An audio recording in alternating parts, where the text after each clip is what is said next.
네, 요즘에 계속해서 수요일마다 십계명 말씀을 전하고 있습니다.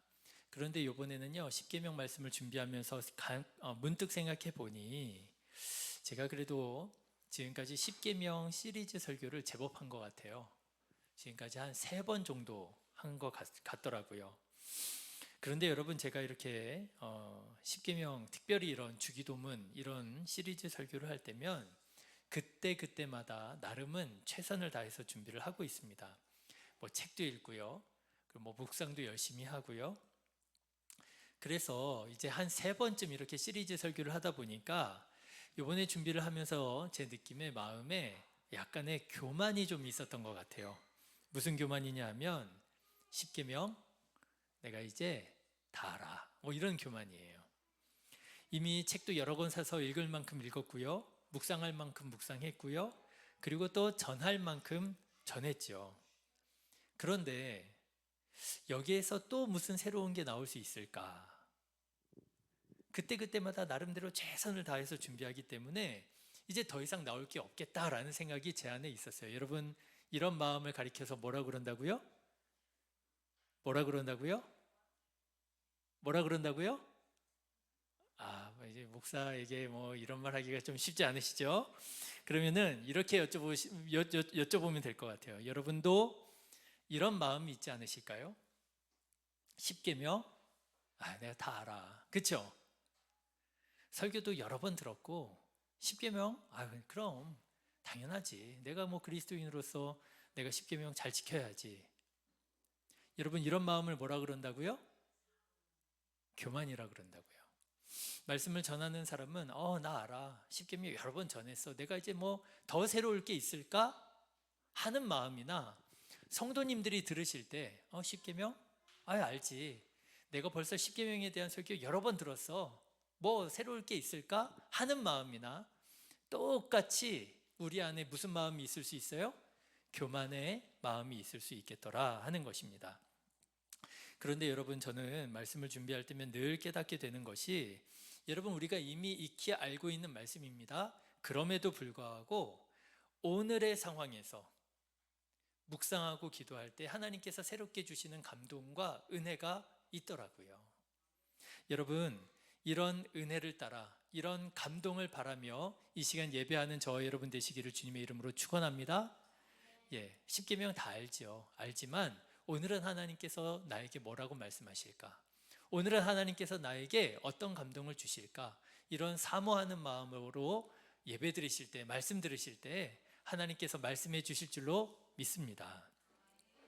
이번에도 그랬습니다. 이번에도 십계명 말씀을 이렇게 묵상하는 중에 계속해서 저에게 이렇게 마음에 이렇게 남는 감동이 있어요. 그 감동이 뭐냐 하면 개혁이라고 하는 감동이에요.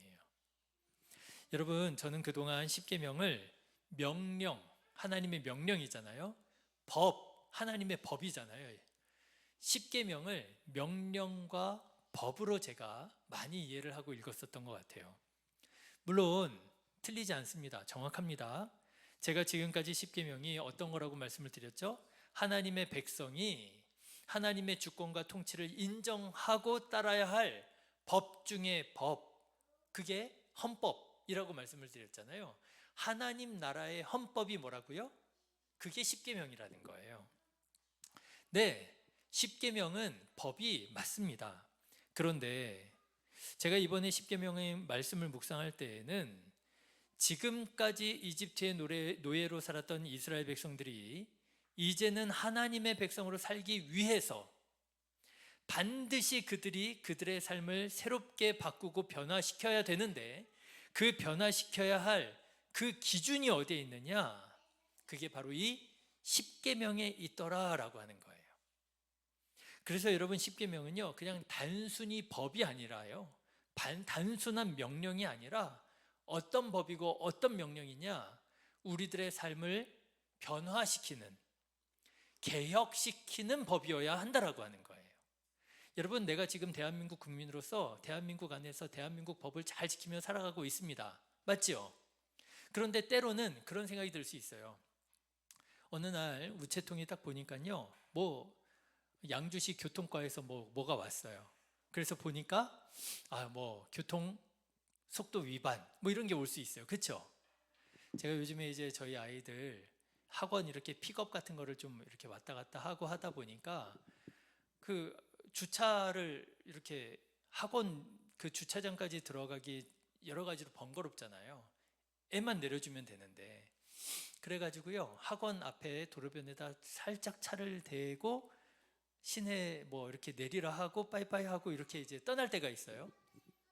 그런데요 그러다가 조금 길어질 때가 있습니다. 뭐 이제 시내가 이제 학원 가는 중에 차 안에서 밥을 먹거든요, 저녁을. 근데 이제 차 안에서 밥을 먹다가 조금 이제 남으면 이제 차를 세워놓고 잠깐 마무리를 하고 들어가는 거예요. 그런데 이제 그 사이에 딱 찍힌 거예요. 주차 위반, 주정차 위반, 뭐 3만 원, 5만 원 이렇게 나오는 거예요. 그러면 여러분 어떤 생각이 들 수 있어요? 아, 내가 대한민국 국민으로서 어느 나라 법을요? 대한민국 법을 잘 지켜야 되겠다. 그런 생각 들 수 있겠죠. 예, 제가 대한민국 국민으로서 대한민국 법을 잘 지키며 살아가야 되겠다. 그 귀한 마음이에요. 맞죠? 그런데 그 정도의 말씀이 아니었다라고 하는 거예요. 십계명은 어떤 말씀이었느냐 하면은요, 굳이 비유로 말하자면 이집트에 살고 있었던 이스라엘 백성들이 이집트의 문화, 이집트의 법, 이집트의 종교에 영향을 받고 그 아래서 살고 있었던 이스라엘 백성들이 우리는 이집트 백성이 아니야, 우리는 하나님의 백성이야, 하나님의 나라를 세워야 돼 하고 이집트에서 출애굽해가지고 가나안 땅으로 가는 거예요. 그런데 가나안 땅으로 가는 길에 시내산이라고 하는 곳에서 하나님의 말씀 십계명을 받으면서 얘들아, 너희가 지금까지는 이집트의 법을 지키며 살았지만 이제는 무슨 법을 지켜야 된다고요? 하나님 나라의 법을 지켜야 된다라는 거예요. 그래서 여러분, 이 십계명은요, 내가 대한민국 국민으로서 대한민국에 살면서 대한민국 법을 잘 지켜야 되겠어, 이 정도가 아니라요, 비유컨대 이민을 가는 거예요. 내가 이제 이민을 가서요, 뭐 미국으로 이민을 가든지 캐나다로 이민을 가서 내가 대한민국 국민으로 사는 게 아니라 내가 캐나다 국민으로 살고요, 미국 국민으로 살아야 되는 거예요. 그러면 여러분 뭘 배워야 돼요?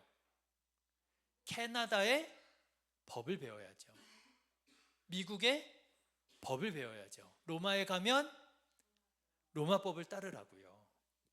그래서 여러분 이 십계명은요, 그냥 내가 지금까지 살아왔던 삶을 그냥 조금 더 열심히 살면 돼, 그 정도가 아니라요, 이 십계명은 완전히 바뀌는 거예요.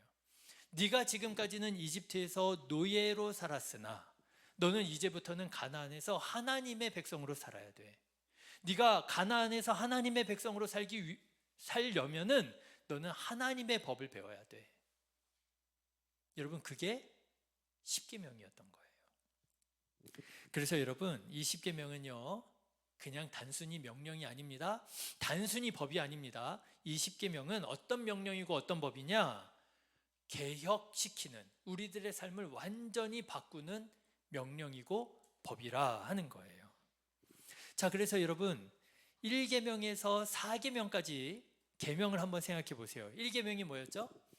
오늘은 한번 이렇게 다시 한번 10계명의 전체 구조를 다시 한번 살펴보려고 하는데요. 1계명이 뭐였죠? 나 외에 다른 신을 내 앞에 두지 말라. 무슨 개혁이에요? 종교 개혁이에요. 유일신을 믿으면서 살았던 이스라엘 백성들이 아니야, 여러 신들 중에 하나님을 믿는 게 아니라 이 세상에는 오직 하나님 한 분밖에 없어, 우리는 하나님을 믿어야 돼. 여러분, 그게 종교개혁이잖아요. 1계명은 종교개혁입니다. 2계명이 뭐였죠? 내 앞에 너를 위하여 우상을 만들지 말라. 그 2계명이잖아요. 여러분, 여기에서 우상이 어떤 우상이라고요? 기억나세요? 여러분, 여기에서 말하는 우상은요, 하나님 외에 다른 우상을 말하는 것이라기보다는 하나님을 우상으로 만드는 걸 말하는 거예요. 하나님을 나를 위한 도구로 사용하는 것, 그게 우상이라고 하는 거예요. 그래서 여러분, 이 계명은 무슨 개혁이라고 할 수 있느냐 하면 신앙개혁이라고 할 수 있습니다. 우리가 하나님을 믿지요. 그런데 여러분, 우리가 주의해야 된다는 거예요. 내가 살아계신 하나님을 믿고 있느냐, 아니면 내가 하나님을 이용하고 있느냐, 하나님을 우상으로 만들어서 나의 복을 위하여, 나의 평안을 위하여 내가 하나님을 이용하고 있느냐. 만약에 하나님을 이용하고 있다면 바꿔야 된다는 거예요. 개혁해야 된다는 거예요. 우상을 만들지 말아야 된다라고 하는 거예요. 1계명은 신앙개혁입니다. 1계명은 종교개혁입니다. 2계명은 신앙개혁입니다. 그럼 여러분 3계명은 뭐였죠? 3계명? 나의 이름을 망령되게 일컫지 말라. 여러분 이것은요, 제가 뭐라고 이름을 붙였느냐면요, 고백개혁이다, 이렇게 제가 이름을 붙여봤어요. 고백하잖아요. 하나님의 이름을 우리가 고백합니다. 그럼요, 우리가 살아계신 하나님을 믿습니다. 저는요, 하나님을 이용하지 않습니다 라고 하는 사람들 중에 어떤 사람들이 있을 수 있느냐? 하나님의 이름을 망령되게 일컫는 사람들이 있을 수 있다는 거예요. 내 느낌이에요, 내 감정이에요, 내 의지예요. 그런데요, 말할 때 뭐라고 말해요? 하나님께서 나에게 이런 마음 주셨어요. 하나님께서 나에게 이런 감동 주셨어요. 이거 하나님이 원하시는 뜻이에요. 듣기에는 어때 보여요? 굉장히 신앙이 좋아 보이지요? 그런데 여러분, 그거 굉장히 위험한 신앙입니다.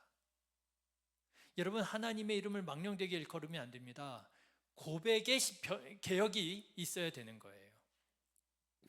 여러분, 이 말씀을 할 때마다 제가 드리는 말씀인데 꼭 기억하십시오. 사도 바울도 이것은 하나님께로 받은 말씀이 아니니라, 이것은 내 생각이니라 라고 성경이 기록해 놨어요.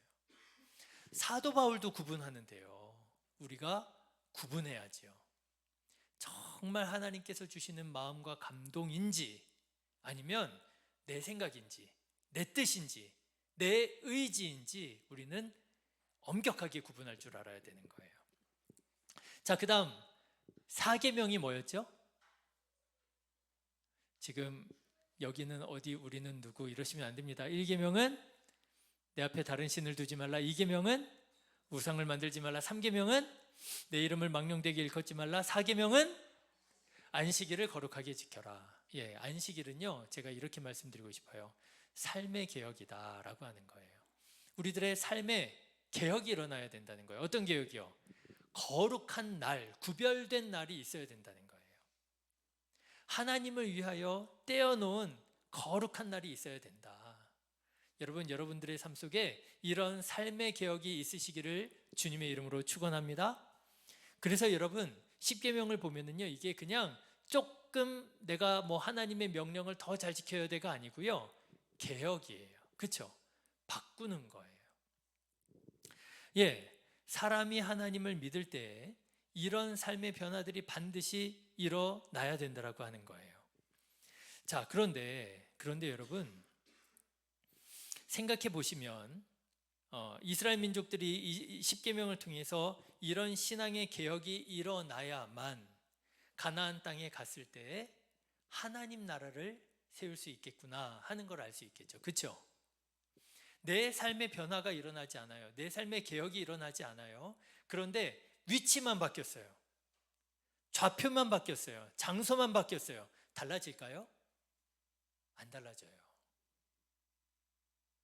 이집트에 살고 있었던 그 사람들 그대로 들어다가요, 가나안 땅에 딱 놓으면 그 사람들이 갑자기 하나님의 백성이 되고 하나님의 나라를 만들 수 있나요?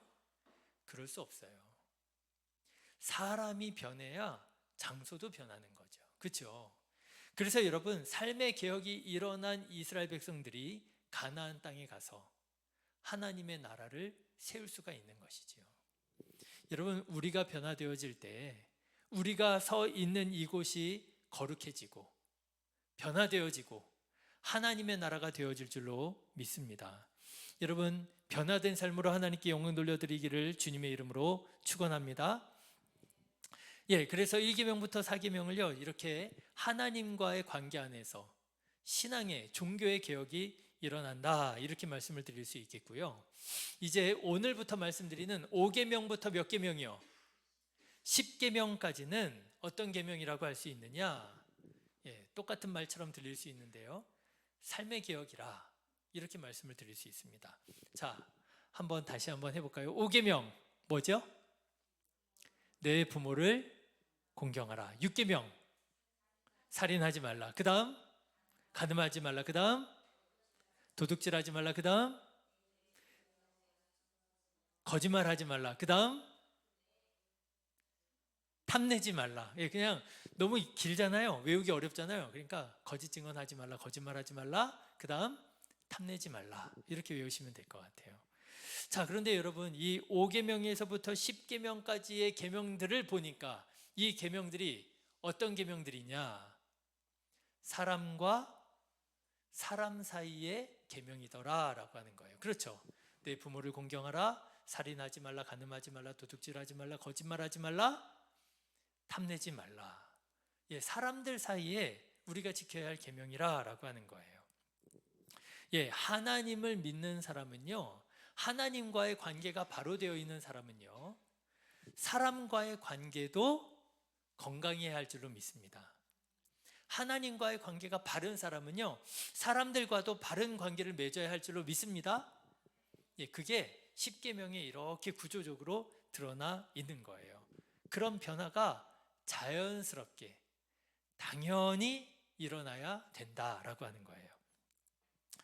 자, 그런데 여기에서부터 조금 이상한 점이 발견이 됩니다. 여러분 사실 앞으로 살펴보겠지만 5계명에서 10계명까지의 말씀을 보면은요, 이 부모를 공경하라, 살인하지 말라, 간음하지 말라, 도둑질하지 말라, 거짓말하지 말라, 탐내지 말라, 이 말씀들을 가만 생각해 보면은요, 이 계명들이 이스라엘 민족들만의 독특한 계명이라고 할 수 있어요, 없어요? 여러분, 나 외에 다른 신을 두지 말라, 너희를 위하여 우상을 만들지 말라, 내 이름을 망령되게 일컫지 말라, 안식일을 거룩하게 지켜라. 여러분, 이 1계명부터 4계명은 이스라엘 민족들만의 아주 독특한 신앙이라고 할 수 있어요, 없어요? 있죠. 그러면 여러분, 부모를 공경하라, 살인하지 말라, 외우시라고 제가 계속하는 거예요. 부모를 공경하라, 살인하지 말라, 간음하지 말라, 도둑질하지 말라, 거짓말하지 말라, 탐내지 말라. 이스라엘만의 독특한 계명이라고 할 수 있어요, 없어요? 없죠. 여러분 1계명부터 4계명까지는요 독특한 계명이라고 받아들이고요. 아, 그래? 나는 여태까지 전부 다 이게 신이 다 많은 줄 알았지. 그런데 신이 그게 다 신이 아니었어. 신은 한 분 하나님밖에 없는 거였어. 아, 그렇구나. 여러분 깨닫고 배울 수 있잖아요. 하나님의 이름을 망령되게 일컬으면 안 되는 거였어. 아, 나는 그게 은혜로운 건 줄 알았지. 아유, 앞으로는 좀 조심해야 되겠네. 여러분 깨닫고 배울 수 있죠. 그런데요, 이 5계명부터 10계명은요, 그거 상식 아니야? 그쵸? 그거 상식 아니야? 그거 뭐 꼭 교회에 가야만 그거 들을 수 있는 말 아니잖아. 윤리 도덕책에 다 나오는 내용이잖아. 여러분 보니까요, 이게 너무나 당연한 말씀이더라고 하는 거예요. 그래서 5계명부터 10계명 가지고는요, 우리가 개혁이라고 할 만한 것들이 있을 수 없겠더라는 거예요. 그렇죠? 살인하지 말라. 와, 나 몰랐어. 나는 살인해도 되는 줄 알았지. 그런 사람 있어요? 내 부모를 공경하라. 아, 그렇구나. 부모님을 공경해야 되는구나. 아, 난 몰랐지. 내일부터는 엄마 말 잘 들어야 되겠다. 이럴 사람 있어요, 없어요? 없잖아요. 지극히 상식적인 거잖아요. 이게 10계명이라고 해서 특별히 내가 내 삶을 개혁시켜야 될 게 없잖아요. 실제로 여러분 고대 이집트 사람들은요, 이집트입니다. 이스라엘 백성들이 수백 년 동안 살았던 이집트예요. 고대 이집트 사람들은요, 사람이 죽으면 신들 앞에 가서 심판을 받게 되는데, 그 심판 받을 때 자신의 결백을 주장해야 된다고 그랬대요. 나 나름 괜찮게 살았습니다. 이걸 이제 막 주장해야 되는 거예요. 이거를 부정 고백이다 이렇게 얘기를 하는데요. 이 부정 고백의 내용이 사자에서라고 하는, 여러분 들어보셨죠? 이 이집트 사람들은요, 죽으면 사자에서라고 하는 파피루스 같은 걸 이렇게 같이 묻어줘요. 또는 관에다 막 새겨줘요. 또는 그 무덤에다가 막 이렇게 다 새겨줘요. 그게 뭐냐 하면 저승세계에 갈 때, 죽어서 저승세계에 갈 때 필요한 지식들인 거예요. 그걸 다 적어주는데요. 여러분, 우리가 고대 이집트에 태어나지 않은 게 다행이에요. 고대 이집트에 태어났으면은요, 돈이 얼마나 많냐에 따라서 그 사자에서의 길이가 달라져요. 돈 많은 사람은요, 쫙 펼치면요, 막 한 5m, 6m, 7m 막 이렇게 되고요. 돈 없는 사람은요, 쭉 펼치면 이렇게밖에 안 돼요. 그런데 그 사자에서 내용 중에 그 부정고백, 신 앞에 섰을 때 자기를 나름 괜찮게 살았어요 라고 주장할 때 해야 할 주장들이 적혀져 있는데요. 이런 주장이 있답니다. 여러분 잘 들어보세요. 나는 살인하지 않았습니다. 나는 도둑질하지 않았습니다. 나는 거짓말하지 않았습니다. 나는 간음하지 않았습니다.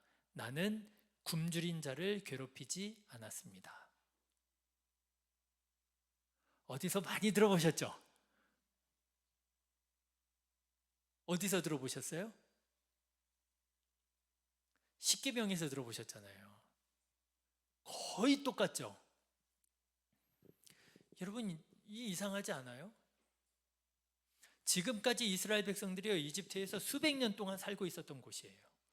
거기를 지금 하나님의 은혜로 탈출해가지고요, 하나님께서 약속하신 가나안 땅으로 가고 있는 길이에요.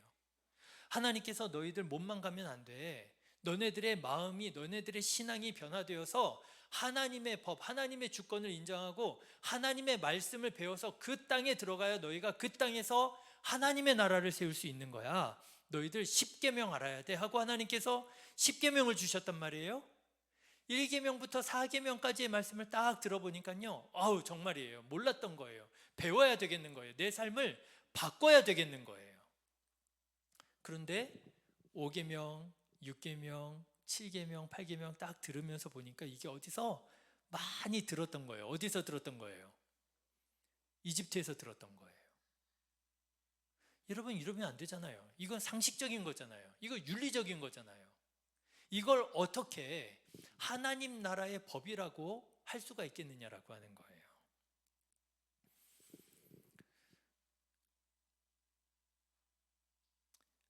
사실 꼭 이집트가 아니더라도 5계명부터 10계명까지의 계명은요, 동서고금막론하고 어느 시대 어느 문화권에 가더라도 거의 다 통용되는, 그렇죠?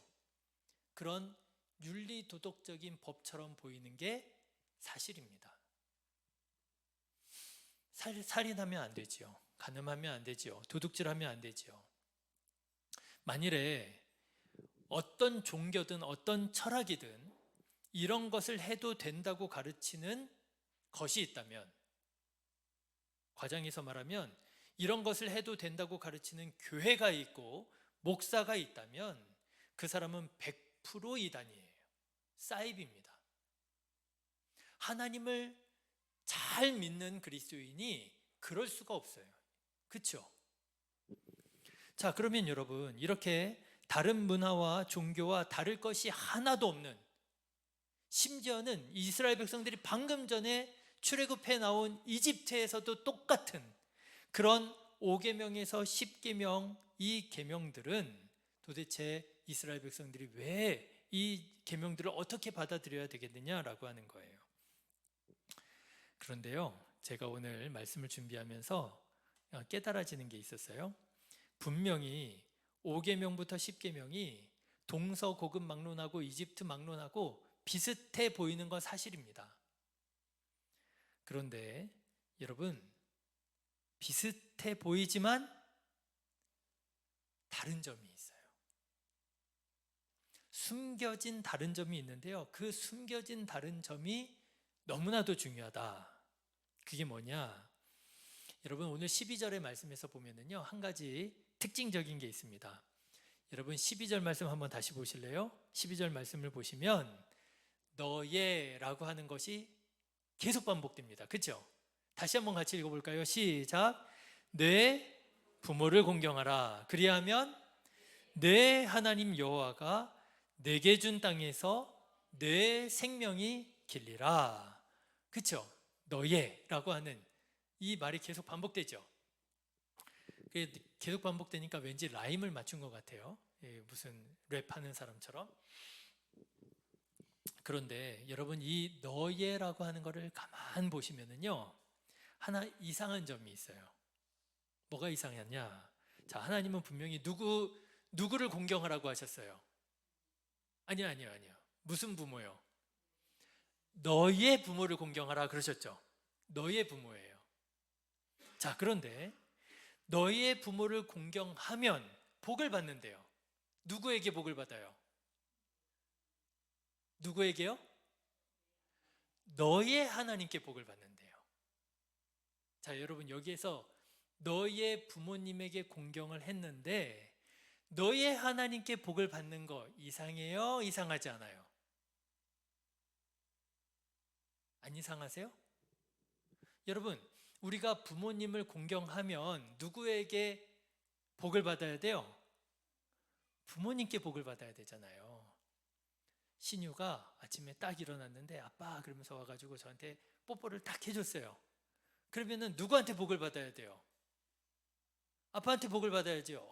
우리 신유가 이렇게 아빠를 사랑하니 너무 고맙다 그러면서 제가 신유를 한번 안아준다든지 용돈을 준다든지 그래야 되는 거 아니에요. 여러분, 너의 부모님에게 공경하면 누구에게 복을 받아야 돼요? 너의 부모에게 복을 받아야 되는 거예요. 그런데 오늘 말씀을 보시면 이상합니다. 너의 부모를 공경하면 누구에게 복을 받느냐? 너의 하나님께 복을 받는다는 거예요. 자, 여러분, 뿐만 아닙니다. 여기에서 또 중요한 게 있어요. 그게 뭐냐면 땅이 중요해요. 땅. 자, 여러분 12절의 말씀을 보시면 내 부모를 공경하라. 그리하면 내 하나님 여호와가 어떤 복을 주신다고요? 내게 준 땅에서 내 생명이 길리라 얘기하십니다. 제가 요즘에 땅에 민감해요. 어딜 가나 땅밖에 안 보여요. 땅이 민감해요. 오늘 말씀도 이렇게 묵상하는데 땅? 갑자기 전에도 다 알았던 말씀인데 민감해, 예민해 지금. 땅이 공경해야 되겠는데? 뭐 이런 생각이 드는 거예요. 자, 여러분 여기 땅 나오잖아요. 땅. 이 땅은 어떤 땅일까요? 하나님이 주신 땅, 어느 땅이요? 1차적으로는 하나님이 주신 땅인데요. 구체적으로는 어느 땅일까요? 가나안 땅이죠. 그렇죠? 여러분, 자, 정리합니다. 하나님께서 이스라엘 백성들에게 말씀하시는 거예요. 너의 부모를 공경하라. 윤리도덕적인 말씀인 것 같아요. 상식적인 말씀인 것 같아요.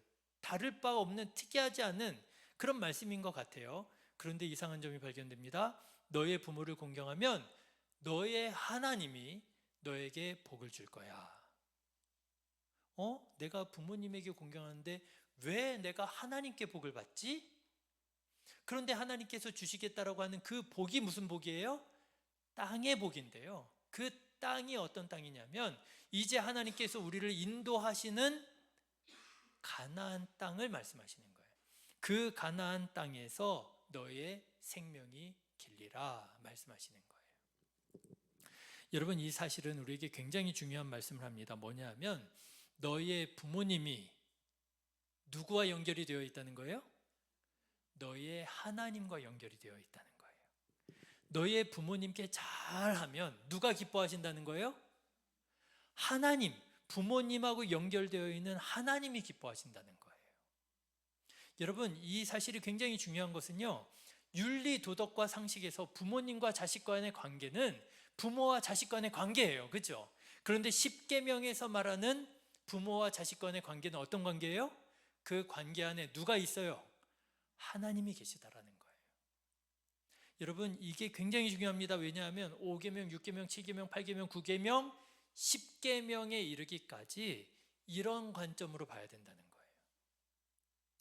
보기에는 사람 사이의 관계에 대한 말씀 계명인 것 같아요. 그런데 그렇지 않다는 거예요. 그 관계 속에 하나님이 계시다라고 하는 것을 우리들에게 보여주는 말씀이 5계명이라고 하는 거예요. 그뿐만 아니지요. 하나님께서 이제 너희로 인도하시는 저 가나안 땅에서 너희가 복을 받고 너네들이 장수하게 될 거야.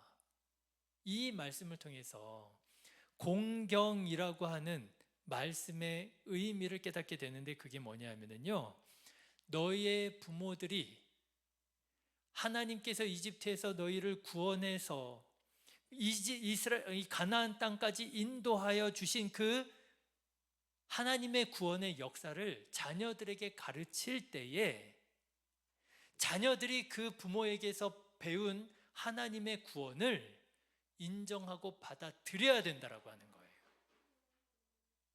어려우신가요? 부모를 공경하라고 하는 말은 부모의 신앙을 배우라는 말이에요. 그 부모의 신앙이 뭐예요? 하나님께서 이스라엘에서 그들의 부모님들을 구원해 내신 이 가나안 땅으로 인도하여 주신 그 하나님의 구원을 배우고 기억하고 그 하나님을 받아들여야 된다라고 하는 거예요. 여기에 우리 자녀들 많이 있잖아요.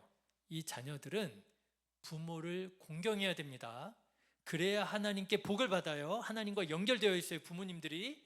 그런데 뭘 공경한다는 게 뭐냐? 부모님의 신앙을 배워야 된다라는 거예요. 우리 여기 학생들 부모님의 신앙을 배우시기를 주님의 이름으로 축원합니다.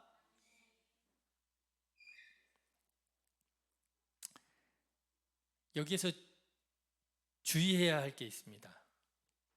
자, 5계명을 잘못 이해하실 수가 있어요. 우리 부모님들이 집에 가면서 애들한테 얘기하는 거예요. 너 오늘 목사님 하는 얘기 잘 들었어? 목사님이 그랬지? 엄마가 누구랑 연결되어 있다고? 엄마가 하나님이랑 연결되어 있어. 너 엄마 말 들어야 돼, 안 들어야 돼? 여러분, 이게요, 하나님의 말씀을 잘못 이해하시는 대표적인 케이스예요. 여러분, 틀린 거는 아닙니다. 제가 방금 전에 그렇게 말씀드렸고, 제가 지금 드린 이 말씀은 성경 전체에 흐르는 말씀이에요. 정확한 정통신앙이 맞습니다. 그런데요, 그렇게 적용하시면 안 돼요. 정확하게 말씀을 드리자면, 여러분, 이 5계명은 부모님들을 쫙 끌어올려서 하나님의 반열에다가 부모님을 올려놓은 게 아닙니다. 이 말씀은요, 부모님들을 하나님 아래에 둔 말씀이에요. 하나님 없이 부모 자식 간의 관계였잖아요. 그죠? 그런데 5계명을 통해서 부모님이 하나님 아래 있는 분이라고 하는 걸 자녀들에게 가르쳐주는 말씀인 거예요. 야, 너하고 나의 관계가 인간적으로 보면 엄마 딸 관계고, 인간적으로 보면 아빠 아들 관계지만, 사실 우리 관계 안에는 보이지 않는 분이 계셔. 하나님이 우리 관계 안에 계신 거야. 여러분, 그게 5계명의 진정한 의미라고 하는 거예요. 여러분, 이 관계를 잘 이해하시고 여러분들의 사랑하는 자녀들에게 여러분들의 신앙과 여러분들의 그 믿음을 잘 가르치는 우리 영적인 부모님들이 되시기를 주님의 이름으로 축원합니다. 그리고요, 여러분, 우리 학생들 참 많이 있는데, 이 학생들이 이 말씀 또 잘 듣기를 원해요. 부모님의 신앙을 잘 배우세요. 그게 부모님을 공경하는 거예요. 신앙의 부모님이 가장 기뻐하는 일이 뭔지 알아요? 여러분들이 신앙생활 잘하는 거예요. 하나님을 인정하고 하나님의 말씀에 순종하고 주님의 뜻을 따라 살아갈 때에 부모님들이 가장 기뻐하는 거예요. 그게 부모님을 공경하는 거예요.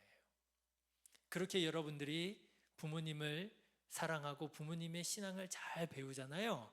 그러면 부모님하고 연결되어 있는 누가?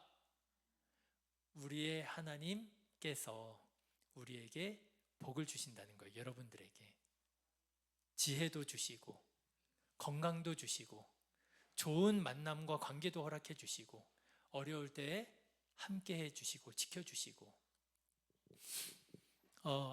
이건 사담인데요. 우리 이제 신혜가 이제 2학년 고등학교 2학년이잖아요.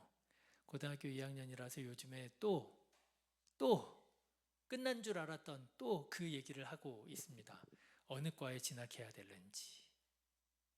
이게 끝나지 않는 얘기 같아요. 분명히 작년 이맘때 끝냈는데 또 얘기하고 또 얘기하고. 근데 이렇게 이제 자녀들의 진로에 대해서 막 부모가 얼마나 걱정이 많고 고민이 많아요. 그렇죠? 그런데 이렇게 막 고민하고 걱정하고 하다 보면은요. 우리 애들이 참 어려운 삶을 살고 있구나. 공부하는데 참 힘들겠다. 그런 생각을 하게 돼요. 그런데 지금 여기에 아이들이 나와서 예배 드린다는 거 얼마나 대단한 일인가 싶어요. 뭐 신혜며 승기며 현종이며 재하며 하은이며 뭐 유건이며 다 지금 공부하는데 이제 스트레스 받을 만한 나이고요. 그 밑에 유민이, 신원이 뭐 이런 또 뭐 신유, 현아 이런 애들은 한참 재밌게 놀 때잖아요. 내가 지금 여기 앉아서 예배를 드려야 되나 뭐 이러고 있을지도 몰라요. 유진아, 그치? 난 지금 저쪽 가서 놀고 싶고, 그치? 그런데요, 그럼에도 불구하고 하나님 앞에 나와서 예배하고, 그럼에도 불구하고 하나님의 말씀을 듣고, 이것이 얼마나 복된 것인지 몰라요.